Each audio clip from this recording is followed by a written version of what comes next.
एक बार एक बूढ़ी माँ को उसके बेटे ने एक वृद्धाश्रम में ले जाकर छोड़ा।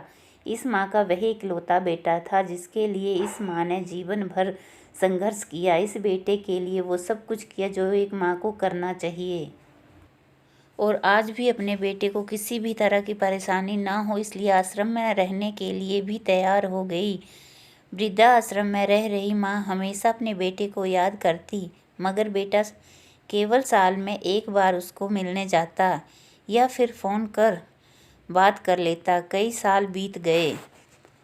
वृद्धाश्रम में बेटे को एक दिन फ़ोन आया। उन्होंने कहा, बेटा जल्दी से आश्रम आके अपनी माँ से मिल लो, बहुत ही सीरियस है।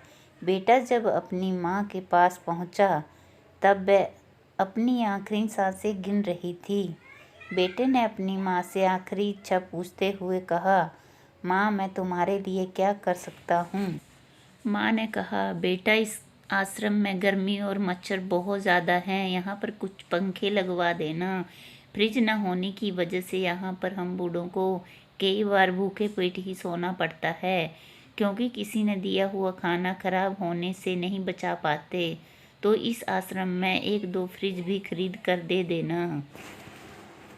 बेटे ने अपनी माँ की सारी बात सुनी और अपनी माँ से पूछा, आपने इतने साल यहाँ पर निकाल दिए पर आपने कभी भी ये बातें मुझसे नहीं कही, और अब जब आपके पास टाइम नहीं बचा है तब आप ये सब कह रही हो, ऐसा क्यों। माँ ने बेटे को जवाब देते हुए कहा, बेटा मैंने गर्मी, भूख और पीड़ा सहन कर ली, लेकिन मुझे पता है जब तेरे बच्चे तुझे यहाँ पर छोड़कर जाएंगे तब तू ये सब सहन नहीं कर पाएगा, इसलिए तेरी सुविधा के लिए मैं तुझे ये सब लगाने के लिए कह रही हूँ।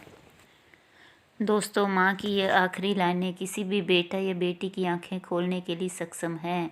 इतिहास हमेशा अपने आप को दोहराता है। अगर आप चाहते हैं कि आपके साथ अच्छा व्यवहार हो तो आपको भी दूसरों के साथ वैसा ही व्यवहार करना पड़ेगा। धन्यवाद।